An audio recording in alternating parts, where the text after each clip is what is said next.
வரலாற்று சிறப்பு வாய்ந்த இந்த எழுத்துமிகு மணிவிழா நிகழ்வில் பங்கேற்று இதனை சிறப்பித்துக் கொண்டிருக்கிற நாம் அனைவரையும் வரவேற்று உரையாற்றி அமர்ந்திருக்கிற தம்பி கட்சியின் துணை பொதுச் செயலாளர் வன்னியரசு அவர்களே, அவருக்கு துணையாக இருந்து இதனை வெற்றிகரமாக ஒருங்கிணைப்பதற்கு பாராட்டிய கட்சியின் தலைமை நிலைய செயலாளர் தகடூர் தமிழ்ச்செல்வன் அவர்களே,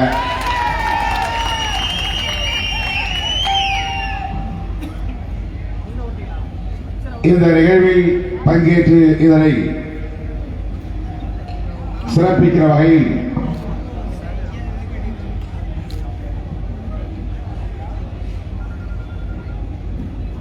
வந்திருக்கிற நம்முடைய கட்சியின் முதன்மை செயலாளர்கள் தோழர் உஞ்சை அரசர் அவர்களே, தம்பி பாவரசர் அவர்களே, கோவை மாவட்ட செயலாளர்கள் இலக்கியன் அவர்களே, பிரபு அவர்களே, சித்தார்த்தன் அவர்களே, நிலா மணிமாறன் அவர்களே, மண்டல செயலாளர்கள் சுசி கலையரசன் அவர்களே, வளவன் வாசுதேவன் அவர்களே, நாடாளுமன்ற தொகுதி செயலாளர்கள் ஜக்ரியா அவர்களே, அப்பன்குமார் அவர்களே, ராஜேந்திர பிரபு அவர்களே, பழ சண்முகம் அவர்களே, நாடாளுமன்ற தொகுதி துணை செயலாளர்கள் சந்திரசேகர், குடியரசு ஆகிய தோழர்களே, கட்சியின் மாநில பொறுப்பாளர்கள் கரிகாலன், கேசவ மருகன், குமரன், துறை இளங்கோவன், நாசா இளவரசன், கண்ணகி ஆகிய தோழர்களே, மற்றும் சை சம்பத், ஞானவேல், சுடரழகன், தம்பி வினோத், கோவை குரு, தமிழ்ச்செல்வன், சக்கரவர்த்தி, கனிக்கண்ணன், சுப்பிரமணியன், திருமா எழிலன், தமிழ்குமரன், பாவலன், ஏழுமலை, விடுதலை அன்பன், பாலசிங்கம், சமத்துவன், தொல்குடி மைந்தன், முகமது அலி, சாவடி ராஜன், விடுதலை செல்வன், ரவி, வீரமணி, கிமு சேகர், ஆதிசங்கர், ராமதாஸ், சந்திரன், முரளி, ஜெகன் உள்ளிட்ட கட்சியின் கோவை மாவட்ட முன்னணி பொறுப்பாளர்களே, திருப்பூர் தமிழ்வேந்தன் அவர்களே, தமிழ்முத்து அவர்களே, சதீஷ்குமார் அவர்களே, ஈரோடு சிறுத்தை வள்ளுவன் அவர்களே, அம்பேத்கர் அவர்களே, பழனிசாமி அவர்களே, சேலம் வசந்த் அவர்களே, ஐயாவு அவர்களே, சீகா முத்து அவர்களே, ஜெயச்சந்திரன் அவர்களே, தருமபுரி ஜானகிராமன், ஜெயந்தி, கிருஷ்ணகிரி கனியமுதன், மானுவன், நாமக்கல் மணிமாறன், காமராஜ், நீலமலை சகாதேவன் உள்ளிட்ட அண்டை மாவட்டங்களை சார்ந்த மாவட்ட செயலாளர்களே மற்றும் இந்த ஒருங்கிணைப்பு குழுவிலே உடனிருந்து பணியாற்றிய சேலம் சவு பாவேந்தன் உள்ளிட்ட முன்னோடிகளே, நம்முடைய அழைப்பை ஏற்று இந்த நிகழ்வில் பங்கேற்று சிறப்புரை ஆற்றி நமக்கு சிறப்பு சேர்த்திருக்கிற, பெருமை சேர்த்திருக்கிற, நமக்கு ஒரு மாபெரும் அங்கீகாரத்தை அளித்திருக்கிற இந்தியாவின் மேலாள் உள்துறை அமைச்சர், காங்கிரஸ் பேரியக்கத்தின் மூத்த தலைவர், மாநிலங்களவை உறுப்பினர், பெருமதிப்பிற்குரிய அண்ணன் ப. சிதம்பரம் அவர்களே,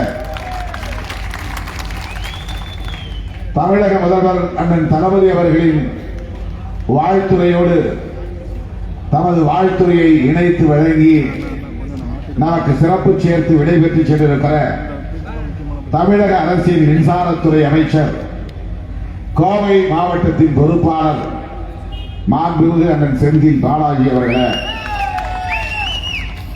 அயல் நாட்டில் இருந்தாலும் மறவாமல் நமக்கு வாழ்த்து செய்தி அனுப்பி நமக்கு பெருமை சேர்த்திருக்கிற மார்க்சிஸ்ட் கம்யூனிஸ்ட் கட்சியின் மூத்த பொறுப்பாளர்கள் ஒருவர், மக்களவை உறுப்பினர் தோழர் PR நடராஜன் அவர்களே,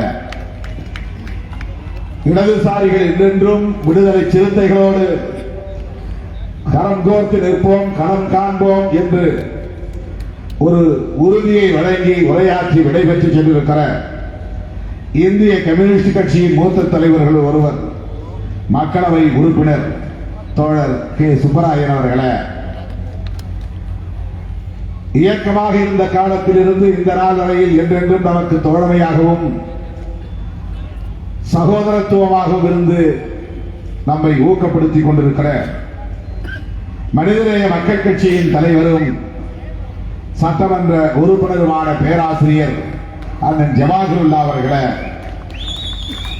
மறைமலை நகரில் நான் சாகுவரை உண்ணாநிலை அறப்போராட்டத்தில் பங்கேற்ற போது ஓடோடி வந்து என்னை கட்டித் தழுவி அந்த போராட்டத்தை ஊக்கப்படுத்திய நாளிலிருந்து இந்த நாள் வரையில் சிறுத்தைகளின் தோழராய், சிறுத்தைகளின் உடன்பிறப்பாய் களத்தில் நம்மோடு கைகோர்த்து நிற்கிற தமிழக வாழ்வுரிமை கட்சியின் நிறுவனர், தலைவர், சட்டமன்ற உறுப்பினர் எனது அன்பு சகோதரர் பி வேல்முருகன் அவர்களே, இந்த நிகழ்வில் பங்கேற்று இதனை சிறப்பித்துக் கொண்டிருக்கிற காங்கிரஸ் பேரியக்கத்தின் மூத்த தலைவர்கள் ஒருவரான கே என் கந்தசாமி அவர்கள் உள்ளிட்ட அண்ணன் ப.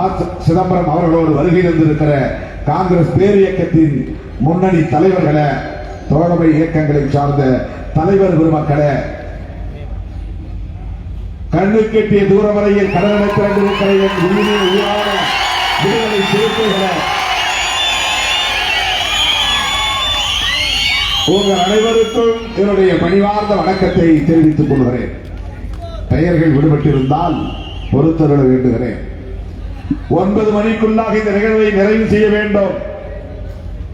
தலைவர் பெருமக்கள் உரிய நேரத்தில் விடைபெற வேண்டும் என்கிற பதற்றத்தோடு தான் இந்த நிகழ்வை நாம் நடத்தி கொண்டிருக்கிறோம். ஆனாலும் நேரம் கடந்துவிட்டது. நீண்ட நேரம் உங்களோடு நான் பேச வேண்டும் என்கிற பேராவலோடு உங்கள் முன்னால் நின்று கொண்டிருக்கிறேன். என்றாலும் கூட நேரத்தின் அருமை கருதி சுருக்கமாக சில கருத்துக்களை உங்களோடு நான் பகிர்ந்து கொள்ள விரும்புகிறேன். 60வது அகவையை எட்டிய நிலையில் இதை வழக்கம் போல ஒரு சராசரி பிறந்த நாள் விழாவாக கொண்டாடாமல் இதனை அரசியல் கருத்துக்களை அல்லது கருத்தியலை அடிப்படையாக கொண்ட நிகழ்வுகளாக ஒருங்கிணைக்க வேண்டும் என்று நாம் உயர்நிலை குழுவிலே முடிவு செய்தோம். கடந்த காலங்களில் கூட நாம் வெறும் பிறந்த நாள் கொண்டாட்டமாக அவற்றை நடத்தியதில்லை. ஆண்டுக்கு ஒரு கருப்பொருளை முன்னெடுத்து நடத்தியிருக்கிறோம்.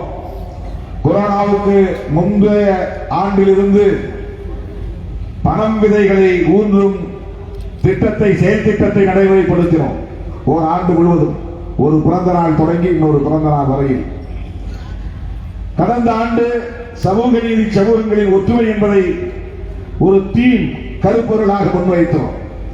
ரிசர்வ்டு கேட்டகரிஸ் என்கிற இடஒதுக்கீடு பெறக்கூடிய சமூகங்களை சமூக நீதி சமூகங்கள் என்று நாம் அடையாளப்படுத்தி schedule cost, schedule tribes and OBC minorities ஆகியோரின் யூனிட்டி, ஒற்றுமையை முன்னிறுத்தக்கூடிய வகையில் ஓராண்டு கால விழாவை நாம் முன்னெடுத்தோம். தொடர்ந்து நடத்தினோம். தமிழ்நாடு முழுவதும் பல்வேறு இடங்களில் அந்த கருத்தரங்குகளை நடத்தினோம். ஆக இந்த ஆண்டு நாம் என்ன கருப்பொருளை எடுப்பது என்ற போதுதான் நமக்கு கருப்பொருளை தந்தவர்கள் நம்முடைய மதிப்பிற்குரிய சங்கிகள். கருப்பொருளை தந்தவர்கள் அவர்கள்தான். ஆக நாம் இந்த ஆண்டுக்கான கருப்பொருளை பிறந்த நாளின் போது தமிழக முதல்வர் மாண்புமிகு அண்ணன் தளபதி அவர்கள் பங்கேற்று வாழ்த்துரை வழங்கிய நிகழ்வு, தமிழகத்தின் முதுபெரும் தலைவர், தகைசால் தமிழர், விடுதலை போராட்ட வீரர், பொது உடைமை இயக்கத்தின் மூத்த தலைவர் ஐயா RNK என்கிற ஆர் நல்லக்கண்ணவர்களின் தலைமையில் நடந்த அந்த விழாவில் தமிழர் தலைவர் ஐயா ஆசிரியர் கி வீரமணி அவர்கள் வாழ்த்துரை வழங்கிய அந்த நிகழ்வில் ஒரு அரசியல் அறைகூவலாக முன்மொழிந்தோம். சனாதன சக்திகளை தனிமைப்படுத்துவோம் என்பதுதான். இன்னும் குறிப்பாக சொல்ல வேண்டுமானால் 2024 ஆண்டு நடைபெறவிருக்கிற நாடாளுமன்ற பொதுத் தேர்தலில் பாரதிய ஜனதாவை தனிமைப்படுத்துவோம் என்பதுதான்.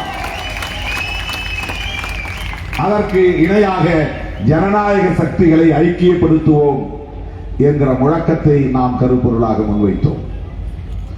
ஒரே மேடையில் எல்லா தலைவர்களையும் அழைத்து அமர வைத்த நேரத்தை நாம் எடுத்துக்கொள்வதை விட, தலைவர்களுக்கு தர்ம சங்கடத்தை ஏற்படுத்துவதை விட, மண்டல வாரியாக இடைவெளி இடத்தை ஆங்காங்கே 1-2 தலைவர்களை மட்டும் அழைத்து உரிய நேரத்தில் நிகழ்ச்சியை நடத்தி முடிக்க வேண்டும் என்கிற அடிப்படையில் தான் சென்னையில் நடைபெற்ற நிகழ்வில் 3 தலைவர்கள் மட்டும் பங்கேற்கிற வகையிலே அதை நாம் ஒருங்கிணைத்தோம்.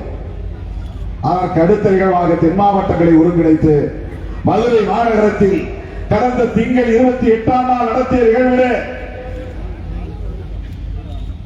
அண்ணன் வைகோ அவர்கள் உள்ளிட்ட தோழமை கட்சி தலைவர்கள் பங்கேற்று உரையாற்றினார்கள்.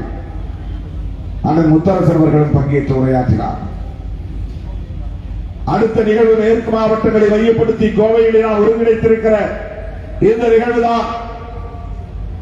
இந்த நிகழ்வில் நம்முடைய காங்கிரஸ் பேரியக்கத்தின் மூத்த தலைவர் நம்முடைய வேல்முருகன் அவர்கள் சொன்னதை போல, மற்ற தலைவர்கள் குறிப்பிட்டதை போல, இந்தியாவின் நிதியமைச்சர் என்றால் இவரை போல் வேறு எவரும் இருக்க முடியாது என்று சொல்லத்தக்க வகையிலே சிறப்பான ஆட்சி நிர்வாகத்தை வழங்கிய பேராண்மை வாய்ந்த, முதிர்ச்சி நிறைந்த, பக்குவம் நிறைந்த, ஆற்றல் வாய்ந்த ஒரு தலைவர் அண்ணன் பாசி என்று அழைக்கக்கூடிய ப. சிதம்பரம் அவர்கள் இந்த நிகழ்வுக்கு வந்திருப்பது நமக்கு மிக பெரும் அங்கீகாரமாக நான் கருதுகிறேன். அதற்காக ஐயா என்பதா அண்ணா என்பதா என்று எனக்கு தெரியவில்லை. ஐயா அவர்களுக்கு, அண்ணன் அவர்களுக்கு லட்சக்கணக்கான விடுதலை சிறுத்தைகளின் சார்பில், என் உயிரின் உயிரான விடுதலை சிறுத்தைகளின் சார்பில் என்னுடைய நெஞ்சார்ந்த நன்றியை உரித்தாக்குகிறேன். மற்ற தலைவர்கள் என்னோடு பல மேடைகளில் பேசியவர்கள், அண்ணன் ஜமாகுல்லா அவர்களும் சரி, அன்பு சகோதரர் வேல்முருகன் அவர்களும் சரி, பேசிவிட்டு சென்றிருக்கிற தலைவர் பெருமக்கள் அனைவரும் பல மேடைகளில் என்னோடு இருந்தவர்கள், நின்றவர்கள், பேசியவர்கள். முதல் முறையாக விடுதலை சிறுத்தைகள் இந்த மகத்தான நிகழ்வில் மணிவிழா பொதுக்கூட்டத்தில் பங்கேற்று மிகச் சிறப்பான கருத்தை பதிவு செய்திருக்கிறார். அதிலே மிக மிக துணிச்சலோடு ஒரு கருத்தை பதிவு செய்திருக்கிறார். காங்கிரஸ் கட்சியின் தலைவராக, நீண்ட நெடிய காங்கிரஸ் பாரம்பரியத்தை பெற்ற ஒரு தலைவராக, தேசத்தந்தை காந்தியடிகளை தம்முடைய தலைவராக ஏற்றுக்கொண்ட ஒரு தலைவராக அண்ணன் அவர்கள் இருந்தாலும், காந்தியடிகளுக்கும் புரட்சியாளர் அம்பேத்கர் அவர்களுக்கும் இடையிலான கருத்தியல் முரணை இங்கே சுட்டிக்காட்டினார். இதுதான் அறிவின் பேராண்மை, இதுதான் முதிர்ச்சியின் பேராண்மை. அறிவு திறத்திற்கும் நேர்மை திறத்திற்குமான ஒரு அடையாளம் இது. இப்படிப்பட்ட முரண்களை எல்லோராலும் பொது இடத்தில், பொதுவெளியில் பேசிவிட முடியாது. அப்படி பேச முடியும் என்று சொன்னால் அதற்கு ஒரு தெளிவும் துணிவும் தேவை. அந்த தெளிவும் துணிவும் இருப்பதால் தான் இந்த மேடையில் பெருமதிப்பிற்குரிய நம்முடைய மேலாள் உள்துறை அமைச்சர் அவர்கள் காந்தியடிகளுக்கும் புரட்சியாளர் அம்பேத்கர் அவர்களுக்கும் இடையிலான கருத்தியல் முரணை சுட்டிக்காட்டி அம்பேத்கர் பக்கம் நின்று பேசியிருக்கிறார். அப்படி என்றால் காந்தியடிகளை குறைத்து மதிப்பிடுவதல்ல, காந்தியடிகளின் கருத்து அதுவாக இருந்தது உண்மைதான் என்று ஒப்புக்கொள்ளுகிற அந்த உடன்பாட்டு துணிச்சல். அந்த காலத்தில் அவருக்கு அதன் மீது ஒரு நம்பிக்கை இருந்தது. ஆனாலும் தீண்டாமை ஒழிய வேண்டும் என்று விரும்பினார், எளிய மக்கள் தலைவர வேண்டும் என்று விரும்பினார். அந்த வகையில் காந்தியடிகளை மகாத்மா என்று ஏற்றுக்கொள்ளவும் தேசத்தந்தை என்று ஏற்றுக்கொள்ளவும் எனக்கு எந்த மாறுபாடும் இல்லை என்பதை பதிவு செய்துவிட்டு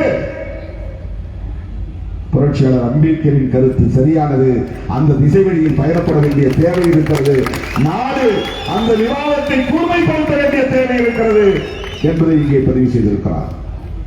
ஏதோ இது அண்ணாமலைக்கும் வேல்முருகனுக்குமான மோதல் அல்ல, கருத்து மோதல் அல்ல, அல்லது எச் ராஜாவுக்கும் செந்தில் பாலாஜிக்கும் இடையில் நடைபெறுகிற கருத்து மோதல் அல்ல. மகாத்மாக்கள் என்று போற்றப்படக்கூடிய மாமனிதர்களாக இந்த தேசம் போற்றிக் கொண்டிருக்கிற தேசத்தந்தை காந்தியடிகளுக்கும் அரசியலமைப்பு சட்டத்தை வகுத்தளித்த தேசத்தந்தை அம்பேத்கர் அவர்களுக்கு இடையே நடைபெற்ற கருத்து மோதல், கருத்தியல் மோதல், நாகரிகமான மோதல், வன்முறை இல்லாத மோதல், ஒருவருக்கொருவர் கருத்து தெளிவு பெறுவதற்காக செய்து கொண்ட விவாதங்கள், உரையாடல்கள். விரித்து பேசுவதற்கு அவருக்கு இங்கே நேரம் இல்லை, நமக்கும் நேரம் இல்லை. நான் அடிக்கடி மேடைகளில் இதை பேசியிருக்கிறேன். எந்த நிலையிலும் காந்தியடிகளின் தியாகத்தை நான் கொச்சைப்படுத்தியதில்லை.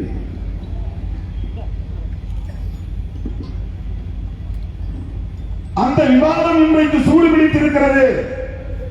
அதற்கு யார் பொறுப்பு? அதே சாட்சாத் சங்கிகள் தான் பொறுப்பு. அதற்காக அவர்களுக்கு நாம் நன்றி சொல்ல கடமைப்பட்டிருக்கிறோம். இந்த விவாதம் கூர்மைப்பட வேண்டும், மேலும் மேலும் கூர்மைப்பட வேண்டும், இன்னும் இன்னும் தீவிரமாக விவாதிக்கப்பட வேண்டும். நாம் இந்துக்களுக்கு எதிரி என்பதை போல ஒரு தோற்றத்தை உருவாக்க பார்க்கிறார்கள். இந்துத்துவத்தை எதிர்க்கிறோம் என்றால் RSS எதிர்க்கிறோம் என்று பொருள். சனாதனத்தை எதிர்க்கிறோம் என்றால் சங் பரிவார்களை எதிர்க்கிறோம் என்று பொருள். சனாதன சங்கிகளை எதிர்க்கிறோம் என்று சொன்னால் மோடி, அமித்ஷா போன்றவர்களை எதிர்க்கிறோம் என்று பொருள். அவர்கள் ரொம்ப லாபகமாக ஒட்டுமொத்த இந்துக்களுக்கு எதிராக திருப்பி விடுகிறார்கள். இவர்கள் இந்துக்களின் எதிரிகள் என்கிறார்கள். இந்துக்களின் நம்பிக்கையை யாரும் இங்கே கொச்சைப்படுத்தவில்லை. இஸ்லாமியர்களுக்கு இறை நம்பிக்கை இருப்பதை போல, கிறிஸ்தவர்களுக்கு இயேசு மீது நம்பிக்கை இருப்பதை போல, இந்துக்களுக்கு அவரவர் நம்புகிற கடவுளின் நம்பிக்கை என்பது ஏற்புடையதுதான். அதில் யாருக்கு மாற்று கருத்து இல்லை. மேடையில் இருக்கிற தலைவர்களுக்கு மாற்று கருத்து இல்லை. அதை யாரும் கொச்சைப்படுத்தவில்லை. அந்த அடிப்படையில் நாங்கள் விவாதத்தை முன்வைக்கவில்லை. சைவத்தை பற்றியோ, ஐநவத்தை பற்றியோ, இந்து மதத்தை பற்றியோ நாங்கள் எல்லாம் பேச வேண்டும் என்ற நிலைக்கு தள்ளப்பட்டதற்கு காரணம் நாங்கள் தொடங்கி வைத்த விவாதம் இல்லை, நீங்கள் தொடங்கி வைத்திருக்கிற விவாதம். இந்து மதத்தை அல்லது இந்து மதத்தில் இருக்கிற மக்களின் இந்து நம்பிக்கையை நீங்கள் அரசியல் ஆதாயத்திற்கு பயன்படுத்துகிறீர்கள். இந்த மக்களுடைய சராசரி சாதாரணமான ஏழை எளிய மக்களின் உணர்வுகளை, இந்து மதத்தின் மீது அவர்கள் கொண்டிருக்கிற அந்த நம்பிக்கைகளை உங்கள் அரசியல் ஆதாயத்திற்கு, உங்கள் செயல் திட்டத்திற்கு நீங்கள் பயன்படுத்திக் கொள்வதால் அது விவாதத்திற்கு வருகிறது. உண்மையிலேயே இந்து மதத்தின் மீது நம்பிக்கையுள்ள மடாதிபதிகள் என்ன செய்ய வேண்டும்? இந்து மதத்தை காப்பாற்ற வேண்டும் என்று துடிக்கிற துறவிகள் என்ன செய்ய வேண்டும்? RSS காரர்களையும் BJP காரர்களையும் கூப்பிட்டு செவிலில் நாடு அறைய வேண்டும். அதே பரதேசி பசங்களா, உங்களுடைய அரசியல் ஆதாயத்திற்காக எங்கள் மதத்தை ஏன் நீ கையெடுக்கிறாய்? ஏன் விவாதத்திற்கு உட்படுத்துகிறாய்? உன்னால் எங்கள் மதங்கள் விவாதிக்கப்படுகின்றன. நீங்க அவங்களை பிடிச்சி கேள்வி கேட்கலாம். அவர்களால் தான் இந்த விவாதம் இங்கே நடக்கிறது. மதத்தை யார் இங்கே அரசியல் ஆதாயத்திற்கு பயன்படுத்துகிறார்கள்? மதத்தின் அடிப்படையான நம்பிக்கைகளை ஏன் அரசியல் ஆதாயத்திற்கு பயன்படுத்துகிறார்கள்? இந்தியாவில் வேறு எந்த அமைப்பாவது காங்கிரசும் தேசியம் பேசியது, நீங்களும் தேசியம் பேசுகிறீர்கள், இரண்டும் ஒன்றா? காங்கிரஸ் பேசிய தேசியம் என்பது, காந்தி பேசிய தேசியம் என்பது நாட்டினத்தின் அடிப்படையிலான தேசியம், நேஷனாலிட்டி பேஸ்ட் நேஷனலிசம். இந்தியா என்கிற நாடு என் நாடு என்கிற அந்த உணர்வோடு நாம் மொழியை மறப்போம், மதத்தை மறப்போம், இனத்தை மறப்போம், ஆங்கிலேயனை எதிர்ப்போம், வெள்ளையிலே வெளியேறுகின்றவனை விரட்டி அடிப்போம். அந்த இடத்தில் இருந்த தேசியம் நாட்டின தேசியம். அங்கே மதம் இல்லை, சாதி அடிப்படையிலான தேசியம் அல்ல. ஆனால் பாரதிய ஜனதாவும் RSS கட்டமைக்க விரும்புகிற தேசியம் மதவழி தேசியம், கம்யூனல் ராஷ்டிரம், கம்யூனல் நேஷனிசம். மதம் சார்ந்த தேசம் நீ விரும்புகிறாய், மதம் சார்ந்த தேசியம் நீ கட்டமைக்க விரும்புகிறாய். ஒரு மதம் சார்ந்த தேசியத்தை கட்டமைப்பதற்காக அப்பாவி சிறுபான்மை மக்களை எதிரியாக நிறுத்துகிறாய். சிறுபான்மையாக இருக்கக்கூடிய இஸ்லாமியர்களும் கிறிஸ்தவர்கள் அந்நியர்களா? இந்தியர்கள் இல்லையா? இந்த மண்ணின் பூர்வீக குடிகள் இல்லையா? இந்த மண்ணின் மைந்தர்கள் இல்லையா? யார் அவர்கள்? அராபியர்களா? ஐரோப்பியர்களா? எப்படி அவர்களை அந்நியர்களாக்குகிறீர்கள்? அந்நியர்களின் தோற்றத்தை உருவாக்குகிறீர்கள். நீங்கள் விரும்புகிற மதம் சார்ந்த தேசியத்தை கட்டமைப்பதற்காக, உங்கள் நோக்கம் நிறைவேற வேண்டும் என்பதற்காக அப்பாவி சிறுபான்மை மக்களை குறிவைக்கிறீர்கள், பகையாக காட்டுகிறீர்கள், வெறுப்பு அரசியலை விதைக்கிறீர்கள். RSS பிஜேபியும் கட்டமைக்க விரும்புகிற தேசியம் மதவழி தேசியம்.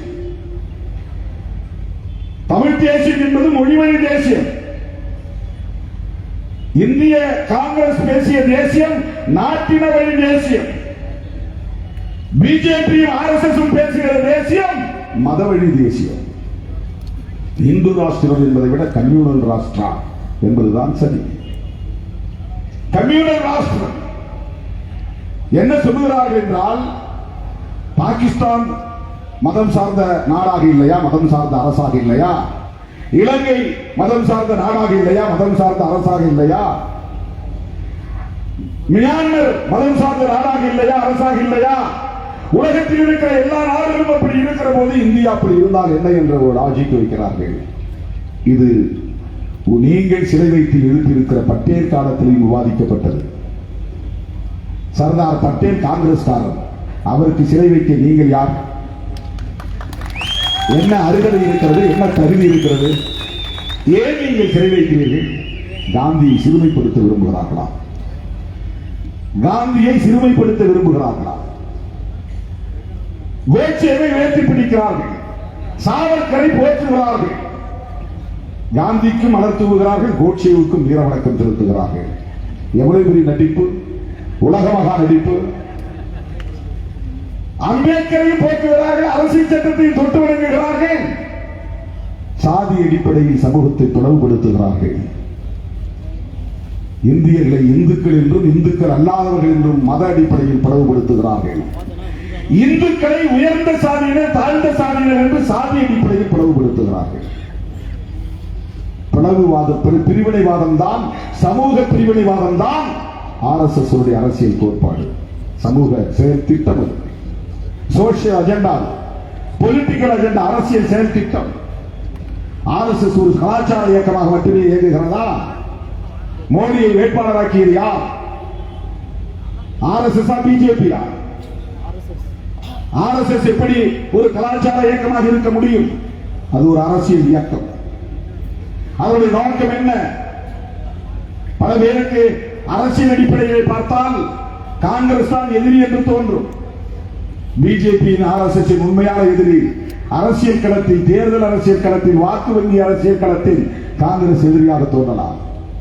ஆனால் கருத்தியல் அடிப்படையில் அவர்களின் முதன்மையான எதிரி, ஒரே எதிரி புரட்சியாளர் அம்பேத்கர் தான். இதை அவர்கள் சொல்ல மாட்டார்கள். ஏனென்றால் அவர்கள் விரும்புகிற செயல் திட்டத்தை நடைமுறைப்படுத்த முடியாமல் தடை இருப்பதற்கு காரணம் இந்திய அரசியலமைப்பு சட்டம் தான். மதசார்பற்ற ஒரு அரசு இங்கே நிறுவப்பட்டிருப்பதற்கு காரணம் இந்திய அரசியலமைப்பு சட்டம். அதை வகுத்து தந்தவர் புரட்சியாளர் அம்பேத்கர். பண்டிட் ஜவஹர்லால் நேரு அவர்கள் பிரதமராக இருந்த காலத்தில், சர்தார் பட்டேல் அவர்கள் உள்துறை அமைச்சராக இருந்த காலத்தில், அதிதீவிர இந்துத்துவ சக்திகளாக இருந்த கோபாலகிருஷ்ண கோகலே, பாலகங்காதர திலகர் போன்றவர்கள் எல்லாம் கடுமையாக புரட்சியாளர் அம்பேத்கர் அவர்களை விமர்சித்த காலத்தில், எதிர்த்த காலத்தில் இவையெல்லாம் விவாதத்திற்கு வந்தன. நீண்ட நெடிய விவாதங்களுக்கு பிறகு பண்டிட் ஜவஹர்லால் நேரு அவர்கள் உடன்பட்டு ஒப்புக்கொண்ட நிலையில் அரசியல் நிர்ணய சபையில் ஏற்றுக்கொள்ளப்பட்ட ஒரு சட்டம்தான் அரசமைப்பு சட்டம். அந்த அரசமைப்பு சட்டத்தின் முகப்பு A Manifesto of Modern India, ஒரு புதிய அமைப்பில் இந்தியாவை கட்டமைப்பதற்கான ஒரு கொள்கை சாசனம். அது வெறும் பிரியாம்பிள் அல்ல. It's a manifesto of a modern India, democratic India. அப்படி என்றால் புதிய இந்தியாவை கட்டமைக்க வேண்டும் என்றால் பழைய இந்தியா வேண்டாம் என்று பொருள். பழைய இந்தியா சனாதன இந்தியா, சமத்துவம் இல்லாத இந்தியா, சகோதரத்துவம் இல்லாத இந்தியா, சுதந்திரம் இல்லாத இந்தியா, நீதி இல்லாத இந்தியா, அதுதான் சனாதன இந்தியா. அதை தகர்ப்பதற்கு உங்களை போல பாபர் மசூதியை இடிக்க செங்கல்லை எடுத்து வாருங்கள், கரசேவைக்கு வாருங்கள் என்று இழக்கவில்லை. ஆயுதங்களை எடுத்து வாருங்கள் என்று கடப்பாறையை கொண்டு வர சொல்லவில்லை. யார் கையிலும் ஆயுதம் கொடுக்காமல் ஒற்றை மனிதன் ஏந்திய அறிவாயுதம் தான் அரசமைப்பு சட்டம். ஒரே மனிதன் ராணுவமாக இருந்து ஒரே மனிதன் ஆயுதம் ஏந்தி பழைய நீண்ட நெடிய 1000 தலைமுறைகளாக நிலைத்து நிற்கிற கெட்டித்தட்டிக்கு இறுகி போய் கிடக்கிற இந்த சனாதனத்தை அடித்து உடைத்து நொறுக்கக்கூடிய வகையிலே இன்றைக்கு மெல்ல மெல்ல சிதைக்கக்கூடிய வகையிலே ஆளுமை செய்து கொண்டிருக்கிற ஒரு அமைப்பு தான் இந்திய அரசமைப்பு சட்டம். அதுதான் அவர்களுக்கு மிகப்பெரிய தடையாக இருக்கிறது. இந்திய மக்களாகிய நாங்கள் அனைவரும் ஒன்று சேர்ந்து ஒரு முடிவெடுத்திருக்கிறோம். பிரியாம்பிள் சொல்கிறது, we the people of India having solemnly resolved to constitute, கட்டமைப்பதற்காக, எதை கட்டமைப்பதற்காக? ஒரு அரசை கட்டமைப்பதற்கு. என்ன அரசை? Sovereign, socialist, secular, democratic, republic. இந்த 5 சொற்கள் அப்போது இல்லை அரசமைப்பு சட்டத்தின் பிரியாம்பிள் வந்தபோது. அன்னை இந்திரா காந்தி அம்மையார் அவர்கள் மிசாவை நடைமுறைப்படுத்திய காலத்தில் இடையிலே கொண்டு வந்து திருத்தம் செய்து அதிலே இணைத்த சொற்கள் சோசலிஸ்ட், செக்யூலர் என்கிற சொற்கள். இந்திரா காந்தி அம்மையார் எவ்வளவு தொலைநோக்கு பார்வையுள்ளவராக இருந்திருக்கிறார், மதசார்பின்மை உணர்வுள்ளவராக இருந்திருக்கிறார். அவர் பண்டிட் ஜவஹர்லால் நேருவின் வாரிசு என்பதால் அவருக்கு இந்த நாட்டை, இந்த அரசாங்கத்தை மதசார்புள்ள ஒரு நாடாகவோ அரசாகவோ அமைக்க கூடாது. அப்படி அமைத்தால் மேலும் இங்கே சனாதனம் வலுப்பெற்று விடும் என்பதை அவர் உணர்ந்திருக்கிறார். அவர் ஒரு சூத்திர குலத்தில் பிறந்தவர் இல்லை, பஞ்சவர் குலத்தில் பிறந்தவர் இல்லை, பெரியாரின் வாரிசு இல்லை, அம்பேத்கரின் பிள்ளை இல்லை. ஆனாலும் இந்திரா காந்தி அம்மையாருக்கு அந்த உணர்வு இருந்தது என்று சொன்னார். அதற்கு பண்டிட் ஜவஹர்லால் நேரு அவர்களுக்கு இருந்த முற்போக்கு பார்வைதான். ஜவஹர்லால் நேரு அவர்கள் தன்னை ஒரு நாத்திகர் என்று சொல்லிக் கொள்ளக்கூடிய அளவுக்கு முற்போக்கான பார்வை கொண்டவராக இருந்தார். அதனால் இந்திரா காந்தி அம்மையாருக்கு அந்த பார்வை இருந்தது.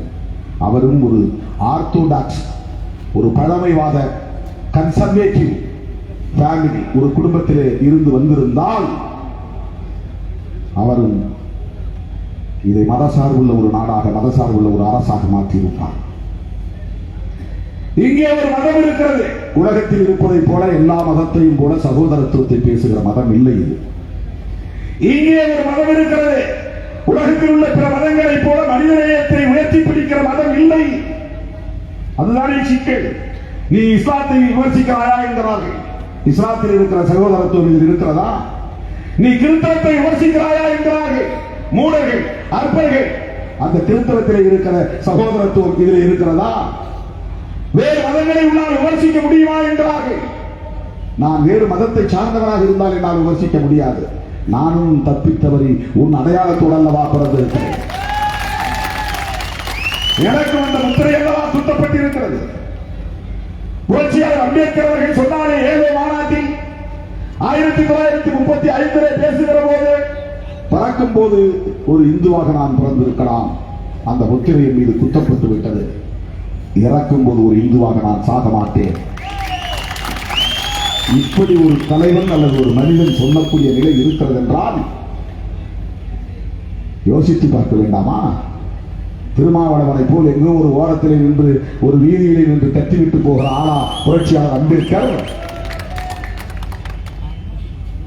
உலகம் போற்றக்கூடிய அளவுக்கான ஆளுமை பெற்றவர் அல்லவா? லட்சக்கணக்கான புத்தகங்களை படித்தவர் அல்லவா. அவர் சொல்லுகிறார், நான் பிறக்கும் போது இந்துவாக பிறந்திருக்கலாம், ஒரு இந்துவாக சாக மாட்டேன் என்று சொன்னார். எந்த அளவுக்கு அவருடைய அடி மனதில் ஆழ் மனதில் வலி இருந்திருக்கும் என்பதை எண்ணி பார்க்க வேண்டும். அது தனிப்பட்ட வழி அல்ல, ஒரு சமூகத்தின் மீதான வழி, ஒரு சமூகத்தின் மீதான கொடூரத்தின் வழி, குரூரத்தின் வழி. சுய விமர்சனம் செய்கிற துணிச்சல் உங்களுக்கு உண்டா? எப்படி இந்த மண்ணிலே 16-17% இஸ்லாமியர்கள் இருக்கிறார்கள்? எங்கிருந்து வந்தார்கள்? இந்த மதத்தில் இருந்துதானே வெளியேறினார்கள். ஏன் வெளியேறினார்கள் என்பதை யோசித்து பார்க்க வேண்டாமா? ஒரு செல்ஃப் அனாலிசிஸ், சுய பகுப்பாய்வு வேண்டாமா? செல்ஃப் கிரிட்டிசிசம், சுய விமர்சனம் வேண்டாமா? ஒரு மதத்தை காப்பாற்ற வேண்டும் என்கிற எண்ணம் இருந்தால், மத மாற்றங்களை தடுக்க வேண்டும் என்கிற எண்ணம் இருந்தால், இந்த மதத்தில் உள்ள கோளாறு என்ன, பிழை என்ன? ஏன் எல்லோரும் வெளியேறுகிறார்கள்? மீனாட்சிபுரத்தில் இருக்கிற மக்கள் 200 குடும்பம் ஒரே நாளில் பல்லாயிரக்கணக்கான தலைமுறைகளாக பின்பற்றி வந்த பழமையாக அந்த கலாச்சாரங்களை எல்லாம், உணவு உடை அனைத்தையும் உதறிவிட்டு இன்னொரு வாழ்க்கை முறையை தேர்வு செய்கிறார்கள் என்றால் எவ்வளவு வலி இருந்திருக்கும் என்பதை எண்ணி பார்க்க வேண்டாமா? திருமாவளவன் காரணம் என்று சொல்லுவது வெட்கக்கேடாக இல்லை. திருமாவளவன் சொல்லியா ஒருவன் மதம் மாறப் போகிறான்? மானக்கேடாக இல்லை இது சொல்லுவதற்கு. யாராவது சொல்லியா ஒருவன் மதம் மாற முடியும்?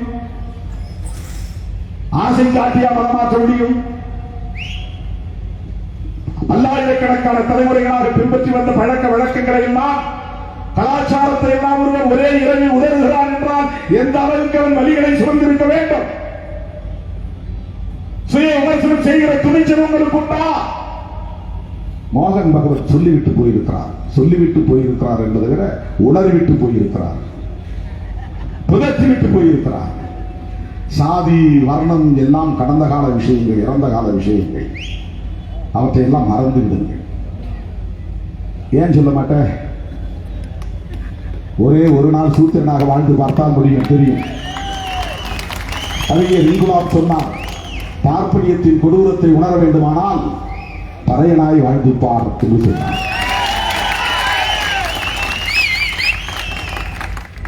பெரியாரும் அண்ணாவும் பார்ப்பனியம் என்று சொன்னதைத்தான் நாம் சனாதனம் என்று சொல்லுகிறோம், வேறொன்றும் இல்லை. பார்ப்பனர்களின் நலன்களுக்காகவே உருவான ஒரு கோட்பாடு, பார்ப்பனர்களுக்காக உருவான ஒரு மதம். அதுதான், அதைத்தான் வேதிக் ரிலிஜன் என்கிறார்கள், வைதிக மதம் என்கிறார்கள். அதை யாரும் இப்போது பேசுவதில்லை. அந்த வேத மதத்தை சார்ந்தவர்கள் அனைவரும் பார்ப்பனர்கள் தான். தமிழ்நாட்டில் பார்ப்பனர்கள், இந்தியா முழுக்க பிராமணர்கள். பிராமணர் என்பது வர்ணத்தை குறிக்கும், சாதியை குறிக்காது. ஐயர் என்பதுதான் சாதி, ஐயங்கார் என்பதுதான் சாதி, நம்பூதிரி என்பதுதான் சாதி, சித்பவன் அல்லது பேஷ்வா என்பதுதான் சாதி, முகர்ஜி என்பதுதான் சாதி, பண்டிட் என்பதுதான் சாதி, ராபிந்த் என்பது வர்ணம். இவர்களின் நலன்களுக்காக உருவான மதம் வேத மதம். அந்த வேதம் நமக்கானதல்ல. இதை இந்த தலித் அல்லாத, பார்ப்பனர் அல்லாத சமூக மக்கள் எப்போது புரிந்து கொள்ளப் போகிறார்களோ தெரியவில்லை. அதுதான் பிரச்சனை. தலித் அல்லாத, பார்ப்பனர் அல்லாத மக்கள் என்றால் மோடி, அமித்ஷா, அவர்கள் புரிந்து கொள்ள மாட்டார்கள். உதாரணத்துக்கு, அவர்கள் மதம் வேறு, அவர்கள் பின்பற்றிய கலாச்சாரம் வேறு, அவர்களுக்கான கோட்பாடு தான் சனாதன கோட்பாடு. இந்த வர்ணாசிரம தர்மத்தை பற்றி அம்பேத்கர் எழுதுகிற போது சூத்திரர் கூட பிராமணர்கள் தான் என்கிறார். சூத்திரர் வேற யாரும் கிடையாது. இந்தியாவுக்குள்ள 2 இனம் தான் மரபினம். மரபினம் என்றால் மொழிவழி அடிப்படையிலானதல்ல, ஜெனட்டிக்கல் பேஸ்ட். அதை ரேஷியல் குரூப் சொல்லுவாங்க. மொழிவழி அடிப்படையில் இருப்பதை எத்னிக் குரூப், அது மொழிவழி அடிப்படையிலான தேசிய இனம். தேசிய இனத்தை சொல்லவில்லை, மரபினம். 2 இனம் தான், ஒன்று ஆரியன், இன்னொன்று திராவிடர். இந்தியா முழுவதும் திராவிடர்களுக்கு வேறு சமயம், ஆரியர்களுக்கு வேறு மதம். ஆரியர்களுக்கான மதம் தான் வைதீக மதம் அல்லது வேத மதம். அந்த மதத்திற்கான கோட்பாடுதான் சனாதனம், வர்ணாசிரம தர்மம். அந்த பிராமணர்களிலேயே உயர்ந்தவர்கள், தாழ்ந்தவர்கள் உண்டு, இன்றைக்கும் உண்டு. நான் அடிக்கடி மேடைக்கு சொல்வதை போல, நம்பூதிரி பார்ப்பனர் வீட்டுக்குள்ளே தமிழ்நாட்டு ஐயர் நுழைய முடியாது, ஐயங்கார் நுழைய முடியாது. டிஸ்கிரிமினேஷன் அமங் பிராமின்ஸ் அந்த சமூகத்திற்குள்ளேயே இருக்கிறது. அந்த சமூக பெண்மணிகளுக்கும் இருக்கிறது. மற்ற சமூகத்தை சார்ந்த பெண்மணிகளை விட பார்ப்பன சமூகத்தை சார்ந்த பெண்மணிகள் சந்திக்கிற கொடுமையை குருவரங்கே சொல்ல முடியாதவை, விவரிக்க முடியாதவை. உடன்கட்டை இருக்கிற வழக்கம் எல்லாம் அப்படித்தான் அந்த சமூகத்திற்குத்தான் இருந்தது. ஆகவேதான் இது பிராமணர்களின் மதம், இந்த கோட்பாடு பிராமணர்களின் பார்ப்பனர்களின் கோட்பாடு.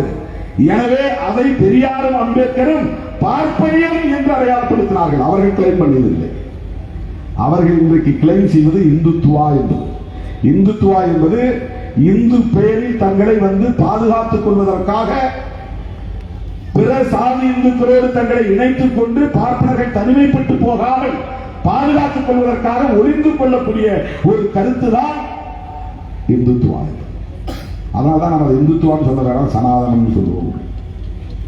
இப்ப மோகன் பகவத் சொல்றார், சாதியையும் வர்ணத்தையும் மறந்து விடுங்கள்.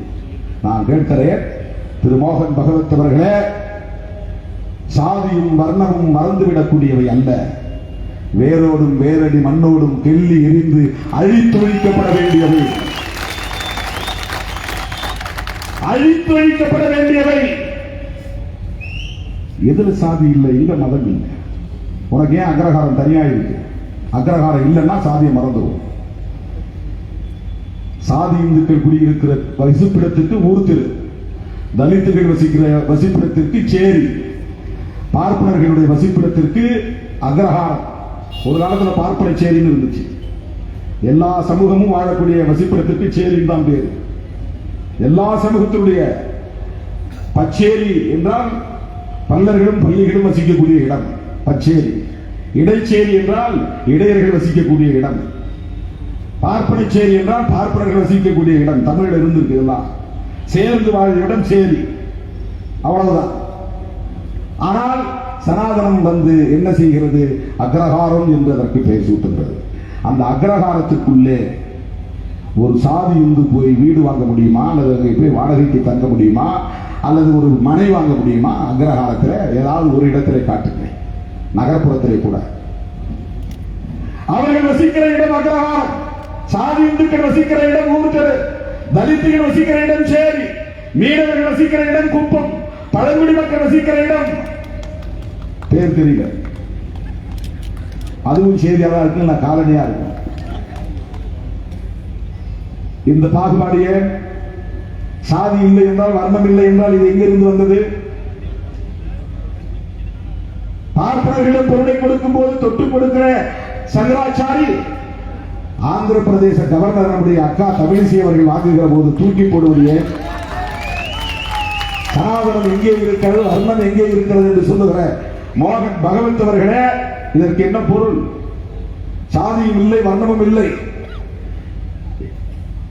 அக்கா தமிழிசை சவுந்தரராஜன் அவர்களையே சங்கரா மடத்தில் ஒரு அதிபதியாக அல்லது ஆச்சாரியாராக உட்கார வைக்க முடியுமா? எங்களை வேண்டாம், திருமாவளவனை வேண்டாம். RSS ஏற்றுக்கொள்கிற, சனாதனத்தை நம்புகிற, உங்கள் தலைமையை ஏற்றுக்கொள்கிற, உங்கள் அரசியலுக்கு ஏற்ப வளைந்து கொடுக்கிற அண்ணன் பொன்னார் அவர்களையாவது ஒரு 6 மாத காலத்திற்கு அல்லது 1 மாதத்திற்கு சங்கர மடாதிபதியாக அமர வைக்க முடியுமா? மன்னாதி மன்னனாக இருந்தாலும் கருவறைக்குள்ளே இடமில்லை என்றல்லவா விரட்டி அடிக்கிறீர்கள். சாதியும் வர்ணமும் இல்லை என்று சொல்ல எப்படி உங்களுக்கு முடிகிறது? ஒரே ஒரு நாள் ஏர் பிடிக்கிற ஒரு விவசாய கூலியாக உங்களால் வாழ்ந்து காட்ட முடியுமா? ஒரே ஒரு நாள், ஒரே ஒரு நாள் செருப்பு தைக்கும் தொழிலாளியாக உங்களால் வாழ்ந்து காட்ட முடியுமா? ஒரே ஒரு நாள் புயலை எதிர்கொண்டு மீன்பிடித்து விட்டு வரக்கூடிய ஒரு மீனவனை போல உன்னால் வாழ்ந்து காட்ட முடியுமா? 1 மணி நேரம் மீன் சந்தையிலே இருந்து உன்னால் மீன் வியாபாரம் செய்ய முடியுமா? எந்த உடல் உழைப்பும் இல்லாமல், வெயிலிலே காயாமல், மழையிலே நனையாமல், பனியிலே நடுங்காமல், உடலை வருத்தாமல், வேர்வை சிந்தாமல், ரத்தம் கொட்டாமல், உடல் உழைப்பே இல்லாமல் உங்களால் பருப்பு நெய்யும் சாப்பிட முடிகிறதே, அது எப்படி? அந்த பாதுகாப்பு எப்படி வந்தது? அந்த பாதுகாப்பு எப்படி வந்தது? இவ்வளவு பெரிய பாதுகாப்பை தலைமுறை தலைமுறையாக தருவது ஒன்றே ஒன்றுதான், அதுதான் சனாதனம். என்னை உழைக்க சொல்கிறது, உன்னை ஏய்க்க சொல்கிறது, என்னை மாடு மேய்க்க சொல்கிறது, உன்னை வேதம் படிக்க சொல்கிறது, என்னை நீ பிடிக்க சொல்கிறது, என்னை தச்சு வேலை செய்ய சொல்லுகிறது, கல்லுடைக்க சொல்லுகிறது, சாணம் வார சொல்லுகிறது, குழி வெட்ட சொல்லுகிறது. இதில் ஏதேனும் ஒன்றை நீ செய்கிறாயா? இந்த பாகுபாடு எப்படி உருவானது? இதை கேட்டால் நாங்கள் சமூக கலகத்தை ஏற்படுத்தக்கூடியவர்களா, தீவிரவாதிகளா, பயங்கரவாதிகளா? நம்முடைய கவலை அந்த சமூகத்தின் மீது அல்ல, வெறும் விரல் விட்டு எண்ணக்கூடிய சில 1000 பேர்கள் அல்லது லட்சம் பேர்கள், சங்கிகள், சன்பரிவார்கள். ஒட்டுமொத்த பிராமணர்களும் அதற்குள்ளே இருக்கிறார்கள் என்று கூட நான் சொல்ல மாட்டேன். சன்பரிவார்கள், RSS பயிற்சி பெறக்கூடியவர்கள். எந்த கலவரத்திலாவது முஸ்லிம்களுக்கு எதிரான கலவரங்களில், பாபர் மசூதி இடிப்புகளில் கடப்பாறை எடுத்துக் கொண்டு போய் நீங்கள் நின்றிருக்கிறீர்களா? மோகன் பகவத் நின்றிருக்கிறாரா? மோகன் பகவத் கையிலே கடப்பாறை பார்த்திருக்கிறீர்களா? சூத்திரர்களையும் இதர சத்திரிய வைசியர்களையும் அல்லவா தூண்டிவிட்டு நீங்கள் வேடிக்கை பார்க்கிறீர்கள். இந்த இடத்தில்தான் நாம் சனாதனத்தை அடையாளம் காட்ட வேண்டும் என்று துடிக்கிறோம். ஏனென்றால் அதை அரசியல்படுத்துகிற காரணத்தினால் அம்பலப்படுத்த விரும்புகிறோம். அது உனக்குள்ள இருக்கிற நம்பிக்கை, நீ உள்ளுக்குள்ள இருந்துட்டா எங்களுக்கு பிரச்சனை கிடையாது. அதையே இந்து போலரைசேஷன், எனக்கு முஸ்லீம் ஓட்டு வேண்டாம், கிறிஸ்தவ ஓட்டு வேண்டாம் என்று வெளிப்படையாக அறிவித்துவிட்டு 2021 கர்வாசி எல்லோரும் இந்து மதத்திற்கு திரும்புங்கள், இல்லை என்றால் ஒரு முஸ்லிமினை இருக்க முடியாது, ஒரு கிறிஸ்தவன் வாழ முடியாது என்று எச்சரிக்கை விடுப்பது எந்த வகையிலே சரி? ஒரு பாடகன், சினிமா பாடகனோ எவனோ ஒருவர் மேடையில் பேசுகிறான், 2024 மீண்டும் பிரதமர் ஆவார் மோடி, அவர் இந்து ராஷ்டிரம் அறிவிப்பார், இந்துக்களே ஆயுதம் விடுங்கள், கூர்மையான ஆயுதங்களை தயார்படுத்தி வையுங்கள், இஸ்லாமியர்களுக்கு எதிராக யுத்தம் செய்வோம். இஸ்லாமியர்கள் என்றைக்காவது சண்டைக்கு வாங்க கூப்பிட்டுருக்காங்களா? சகோதரத்துவத்தோடு இந்த மண்ணில் அவர்கள் வாழவில்லையா? 400 ஆண்டு கால பழமை வாய்ந்த அந்த பாபர் மசூதியை இடித்து தரைமட்டமாக்கியவர்களே, இந்தியாவில் இருக்கிற இஸ்லாமியர்கள் என்ன செய்து விட்டார்கள்? சட்டத்தை வளைத்து விட்டீர்களே, நீதிமன்றத்தை வளைத்து விட்டீர்களே, உங்கள் விருப்பப்படி ஒரு தீர்ப்பை எழுதி வாங்கிக் கொண்டீர்களே, இஸ்லாமியர்கள் என்ன செய்து விட்டார்கள்? அவர்களுக்கு எதிராக ஆயுதங்களை கூர்மைப்படுத்துங்கள் என்று சொல்லுவது எந்த வகையிலே நியாயம்? இப்படிப்பட்டவர்களின் கைகளில் மீண்டும் ஆட்சி அதிகாரம் சிக்கினால் என்ன ஆகும்? இந்த கவலைதான் அன்பாக அழைப்பு விடுத்த தெலுங்கானா முதல்வரை சந்தித்த போது அவருடைய பொதுக்குழு கூட்டத்திலேயே நான் பேசினேன், எழுத்துப்பூர்வமாக வழங்கினேன். நீங்கள் ராஷ்டிரிய சக்தி என்கிற கட்சியை தொடங்குவதிலே எங்களுக்கு மகிழ்ச்சி, வாழ்த்துகிறோம். ஆனால் எதிர்கட்சிகளின் வாக்குகள் சிதறிவிடக் கூடாது. காங்கிரஸை தவிர்த்துவிட்டு ஒரு அணியை கட்டுவதனால் எந்த பயனும் இல்லை. அது மீண்டும் பாரதிய ஜனதா கட்சி ஆட்சிக்கு வருவதற்கு வழிவகுத்துவிடும். வேண்டாம், என்னுடைய கருத்து பணிவான கருத்து என்று கையெழுத்து கும்பிட்டு நான் சொல்லிவிட்டு வந்திருக்கிறேன். நான் தமிழ்நாட்டிலே இயங்கக்கூடிய ஒரு சிறிய கட்சியின் தலைவராக இருக்கலாம், ஆனால் அம்பேத்கரின் பிள்ளை, பெரியாரின் மாணவன், எனக்கு சமூக பொறுப்புணர்ச்சி இருக்கிறது, இந்த நாட்டை பற்றிய கவலை இருக்கிறது. இந்த காட்டு விராண்டி கும்பலின் கைகளில், இந்த மூர்க்க கும்பலின் கைகளில் மீண்டும் ஆட்சி அதிகாரம் சிக்கினால், ஒரு நாள் இரவில் மோடி மறுபடியும் ஒரு நள்ளிரவு வேளையிலே தொலைக்காட்சியில் தோன்றி 500 ரூபாய் செல்லாது, 1000 ரூபாய் செல்லாது என்று சொன்னதைப் போல அரசியலமைப்பு சட்டத்தில் ரூபாய் நோட்டு என்று எண்ணி அது செல்லாது என்று சொன்னாலும் சொன்ன வாய்ப்பு இருக்கிறது. மோடி பாவம், எழுதி கொடுப்பதை படிக்கிறவர். மோடி பாவம், சொல்லு என்று சொல்லுவதை சொல்லக்கூடியவர். இந்த சினிமாவில் ஹீரோக்கள்லாம் அப்படிதான், ஒழுங்கிட்டு சொல்லி கொடுத்துட்டே இருப்பாங்க, இவங்க சொல்லிக்கிட்டே இருப்பாங்க. அந்த மாதிரி குறைத்து மதிப்பிடவில்லை, அந்த மாதிரி புரிஞ்சுக்கிறதுக்காக சொல்றேன். அவர் சொந்தமா சுயமா இப்ப அண்ணன் பேசுன மாதிரி பேசுறவர் கிடையாது. அப்படி சொந்தமா சுயமா சிந்திக்க ஆரம்பிச்சாங்கன்னா நம்ம சனாதனத்தை புரிந்து கொள்வார்கள். அதுதான் பிரச்சனை, அதுதான் பிரச்சனை. ஒருத்தர் நான்டேட் என்கிற இடம் மகாராஷ்டிராவில், மும்பைக்கு பக்கத்தில், அங்க இருக்கக்கூடிய டிஸ்ட்ரிக்ட் செஷன்ஸ் கோர்ட்ல ஒரு அபிடவிட் ஃபைல் பண்ணியிருக்கிறான். அவன் பேர் யஷ்வந்த் ஷிண்டே.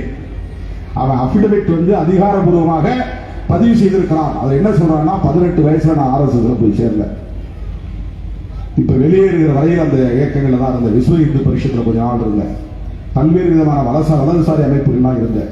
அந்த அமைப்புகளில் இருக்கக்கூடிய இளைஞர்கள் யாருன்னா, கொஞ்சம் எமோஷனலா இருக்கக்கூடிய இந்து யூத்ஸ், சண்டை போற ஃபைட்டிங் நேச்சர் உள்ள இளைஞர்களை தேடி பிடிக்கிறாங்க.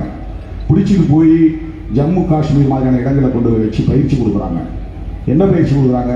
வெடிகுண்டு தயாரிப்பது எப்படி, வெடிகுண்டு வீசுவது எப்படி, மசூதியை தாக்குவது தகர்ப்பது எப்படி, அவதூறுகளை பரப்புவது எப்படி, வதந்திகளை பரப்புவது எப்படி, இதையெல்லாம் கற்றுத் தருகிறார்கள். இதை யார் சொல்றது? விடுதலை சிறுத்தைகளின் தொண்டன் சொல்லவில்லை, RSS தொண்டன் சொல்லுகிறார். 20-30 ஆண்டுகள் RSS தொண்டனாக இருந்தவன் வெளியே வந்து சொல்லுகிறார். எவ்வளவு ஆபத்தான ஒரு இயக்கம், எவ்வளவு மிக மோசமான பயங்கரவாத கருத்தியலை கொண்ட ஒரு இயக்கம், வன்முறைகளை வித்திடுகிற இயக்கம். ஒரு நீதி அரசர் பேட்டி கொடுக்கிறார், ஓய்வு பெற்றவர். இதுவரை இந்தியாவில் வெடித்த வெடிகுண்டுகளில் 18 வழக்குகள் RSS காரர் மீது பதிவாகி இருக்கிறது என்று. ரிப்போர்ட்டட் கேசஸ், ரிஜிஸ்டர்ட் கேசஸ், பதிவு செய்யப்பட்ட வழக்குகள். பதிவு செய்யப்படாதது எவ்வளவோ, பதிவு செய்யப்பட்டவையே வழக்கு. மாலேகான் குண்டுவெடிப்புன்னு ஒரு வழக்கு. அந்த குண்டுவெடிப்புக்கு காரணம் முஸ்லீம்கள் என்றார்கள். கடைசியில் விசாரணையின் முடிவில் RSS தொண்டர்கள் தான் காரணம் என்று சொன்னார்கள். அதிலே ஒரு பெண்மணி இப்ப அமைச்சர்களிடம் நாடாளுமன்ற உறுப்பினராக இருக்கிறாங்க, அமைச்சராக இருக்கிறாங்க, ஒரு எம்பியா இருக்கிறாங்க. கலகம் ஸ்டேட்ஸ் அவருடைய பிள்ளைகள் வண்டியிலே வைத்து எரித்து சாம்பலாக்கிய ஒரு கொடூரமான செயலை செய்தவர் ஒருவர் கேபினெட்ல அமைச்சராக இருந்தார், ஒடிஷா மாநிலத்தை சார்ந்த. இப்ப நீக்கிருக்காங்க.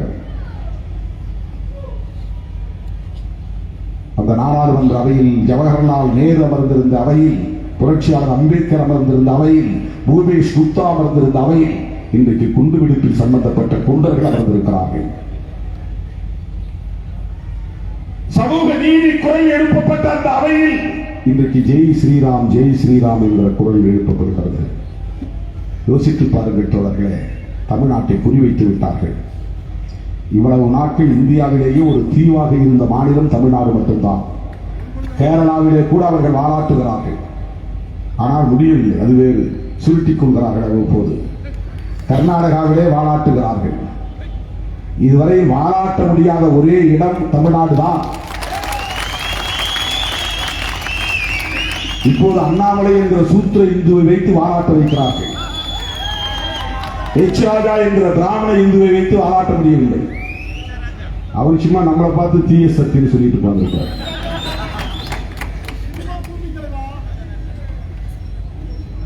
எடுத்துட்டா வார்த்தைக்கு வார்த்தை திருமாவளவனை கைது செய்ய அது ஒரு தீய சக்தி. நான் தீய சக்தியா தூய சக்தியா என்பதை மக்கள் சொல்வார்கள். மக்கள் சொல்ல இன்றைக்கு அவரை வைத்துக் கொண்டு இங்கே வாராட்ட பார்க்கிறார்கள். அங்கங்க பெட்ரோல் குண்டுகள் வீசுறது அவங்கதான். பெரியார் இயக்கங்கள் மீது போடுகிறார்கள். 51 இடங்களில் இவர்கள் பேரணி நடத்த அனுமதி கேட்கிறார்கள். எதற்காக? வீட்டுமனை பட்டா கேட்டா? எதற்கு பேரணி? குடிநீர் கேட்டா? மின்சார கட்டணத்தை எதிர்த்தா? விலைவாசி உயர்வை எதிர்த்தா? இலவச மின்சாரம் கேட்டா? வெளிநாடுகளில் படிக்கிற மாணவர்களுக்கெல்லாம் கட்டணம் செலுத்த வேண்டும், இன்னும் கூடுதலாக வழங்க வேண்டும், கல்வி உதவித்தொகை வழங்க வேண்டும் என்று கேட்டா? அல்லது கருப்பு பணத்தை மீட்க வேண்டும் என்று கேட்டா? பணவீக்கத்தை தடுக்க வேண்டும் என்று கேட்டா? எதற்காக?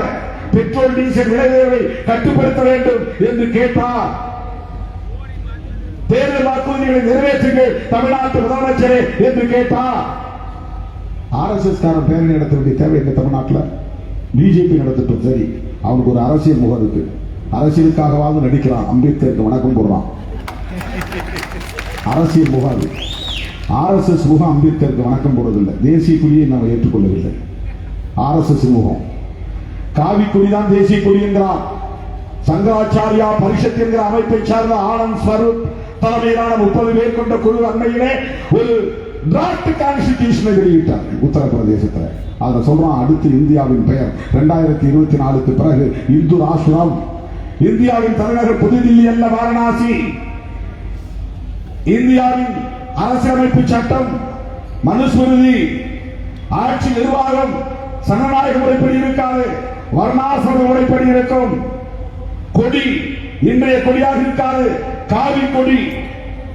இஸ்லாமியர்கள் வாழலாம், கிறிஸ்தவர்கள் வாழலாம், ஓட்டுரிமை கிடையாது. என்ன கொடூரமான பார்வை, ஜனநாயகத்திற்கு முரணான பார்வை.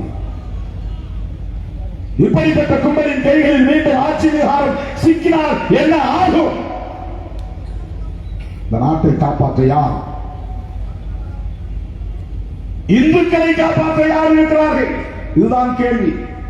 முஸ்லிம்களை விடுங்கள், கிறிஸ்தவர்களை விடுங்கள். முஸ்லிம்களை அல்லாஹ் காப்பாற்றிக் கொள்வார், கிறிஸ்தவர்களை இயேசு காப்பாற்றிக் கொள்வார். இந்துக்களை எந்த கடவுள் காப்பாற்றுவார்?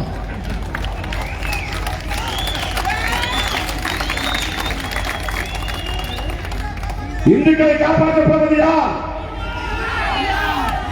சனாதன சக்திகளை தனிமைப்படுத்துவதன் மூலம்தான் இந்து மக்களையே காப்பாற்ற முடியும். நாம் யாருக்காக குரல் கொடுக்கிறோம் என்றால் முஸ்லிம்களுக்கும் கிறிஸ்தவர்களுக்கும் என்று எண்ணிக்கொண்டிருக்கிறார்கள். உண்மையிலே அப்பாவி இந்துக்களுக்காகத்தான் நாம் கத்துகிறோம், பேசுகிறோம், குரல் கொடுக்கிறோம். இதை உணரக்கூடிய அளவுக்கு கூட அவனுக்கு தெளிவில்லை. சாதியால் மயங்கி கிடக்கிறான் அல்லது மதத்தால் மயங்கி கிடக்கிறான். எவன் எதிரி எவன் நண்பன் என்று உணர தெரியாதவனாக இருக்கிறான். அதனால்தான் பெரியார் பேசும்போது சாணம் எடுத்து அடித்தான், நரகளை அள்ளி வீசினான், செருப்பை எடுத்து வீசினான். அந்த எளியவனுக்காகத்தானே தனது 94 வயது வரையிலும் சிறுநீர் சட்டியை கையிலே சுமந்து கொண்டே ஊர் ஊராக சுற்றி திரிந்த ஒரு கிழவன் தந்தை பெரியார். அவர் பெயர்ல உணவகம் வைக்கிறத அடிச்சு நொறுக்கிறான் சொன்னா எவ்வளவு நெஞ்செழுத்தும் இருந்தால் தமிழ் மண்ணில், பெரியார் மண்ணில், சமூக நீதி மண்ணில் பெரியார் சிலைக்கே காவி துணி சுற்றுறான். ஏமாந்தா அவங்க தூங்கிட்டு இருக்கும்போது நம்ம தலையில சுற்றி இருக்கிறோம். சும்மா 4 சில்லற பசங்க இருக்காங்க, அவ்வளவுதான். தமிழ்நாட்டில் மொத்தமே ஒரு 200 பேர் தான் இருக்காங்க. மொத்தமே ஒரு 200 பேர். இந்த கூட்டம் யாரும் ஒரு தம்பி பீசா கொடுக்காம அந்த கூட்டம், தானாக வந்த கூட்டம். இங்க யாரும் நடிகர்கள் கிடையாது, நடிகைகள் கிடையாது, வேடிக்கை பார்க்க வரவில்லை. மேடையில் யாரும் கிரிக்கெட் விளையாட்டு வீரர்கள் இல்லை, குத்துச்சண்டை வீரர்கள், மல்யுத்த வீரர்கள் யாரும் இல்லை, அல்லது அண்ணாமலை போன்ற காமெடியன்களும் இல்லை. கருத்து கேட்பதற்காக திரண்டிருக்கிற கூட்டம், கொள்கையை கேட்பதற்காக திரண்டிருக்கிற கூட்டம். அவர் எங்கேயாவது கலந்துட்டா 10 மாவட்டங்கள்ல இருந்து காசு கொடுத்து கூப்பிட்டு வராங்க. நம்ம ஊர்லாம் காசு கொடுத்துருக்காங்க, திட்டப்படி தான். ஆனா அவங்க இருக்கிறது மொத்தமே 200 பேர் இருக்க மாட்டாங்க. என்ன ஆட்டம் போடுகிறார்கள் தமிழ்நாட்டில், அதுவும் பெரியார் பெயரில் அது அரசு நடந்து கொண்டிருக்கிறது. அப்படிப்பட்ட அரசை சவாலிடக்கூடிய அளவுக்கு இங்கே அவர்கள் வாழாட்டுகிறார்கள் என்றால் கோவை மண்ணிலிருந்து நான் சொல்லுகிறேன். மூத்த அமைச்சர், முன்னாள் மூத்த அமைச்சர், பெருமைக்குரியவர், பெரியவர் முன்னிலையில் சொல்லுகிறேன், வாளை சுருட்டி வைத்துக் கொள்ளுங்கள். ஓட்டம் அவர் மொழிக்கு இது உகந்ததல்ல, என் மொழிக்கு இது தேவை.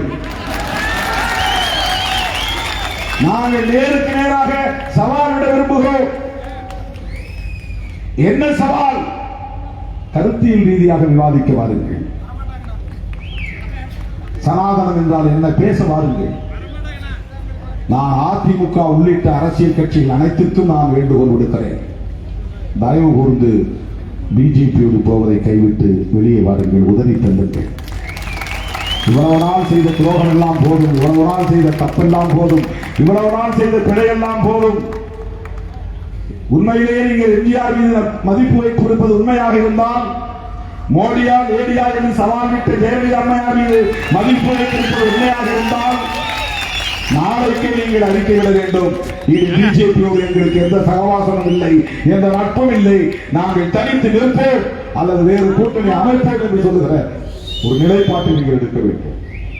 சனாதன சக்திகளை தனிமைப்படுத்தாமல் நாம் எதுவும் செய்துவிட முடியாது. தமிழ்நாட்டில் அவர்கள் காலொன்று விட்டால், வேறொன்று விட்டால், இன்னும் எழுதி வைத்துக் கொள்ளுகிற 5 ஆண்டுகளில் இந்த தேர்தல் 2024 2 எம்பி அவன் வந்து விட்டால் கூட, 2 எம்பி, ஒரு எம்பி தான் வந்துக்கிறாங்க. இதெல்லாம் கூடுதலா ஒரு எம்பி வந்து விட்டால் கூட 5 ஆண்டுகளில் தமிழ்நாட்டில் எல்லோரும் ஜெய் ஸ்ரீராம் போடுவதை தவிர வேறு வழி இல்லை என்கிற நிலை உருவாக்கிவிடும். பெரியார் வாழ்க, அம்பேத்கர் வாழ்க என்று முழக்கமிட்ட இந்த மண்ணில், காந்தி வாழ்க, காமராஜ் வாழ்க என்று முழக்கமிட்ட இந்த மண்ணில் சமூக நீதி வாழ்க, ஜனநாயகம் வாழ்க என்று முழக்கமிட்ட இந்த மண்ணில் ஜெய் ஹனுமான் ஜெய் ஸ்ரீராம் என்று சொல்ல போகிறோமா என்பதை எண்ணி பார்க்க வேண்டும். எனது அருமை தோழர்களே, விடுதலை சிறுத்தைகள் கட்சி நாடாளுமன்றத்திலே சட்டமன்றத்திலே பெரிய அளவிலே எண்ணிக்கை பெற்ற பெரும் கட்சி அல்ல. ஆனால் மறுபடியும் சொல்லுகிறேன், பெரியாரையும் அம்பேத்கரையும் உள்வாங்கிய கட்சி, சமூக நீதியை உள்வாங்கிய கட்சி, அரசமைப்பு சட்டத்தை பாதுகாக்க வேண்டும் என்று துடிக்கிற போராடுகிற கட்சி, அரசியலமைப்பு சட்டம் சொல்லுகிற மாண்புகள், விழுமியங்கள், நீதி, சுதந்திரம், சமத்துவம், சகோதரத்துவம், மதசார்பின்மை ஆகியவற்றை பாதுகாக்க வேண்டும் என்று துடிக்கிற கட்சி. அப்படிப்பட்ட இந்த கட்சி காங்கிரஸ் உள்ளிட்ட தோழமை கட்சிகளோடு கைகோர்த்து வருகிற அக்டோபர் 11ஆம் நாள் சமூக நல்லிணக்க மனித சங்கிலி போராட்டத்தை நடத்துகிறது. தோழர்களே, ஒன்றை சொல்ல விரும்புகிறேன்.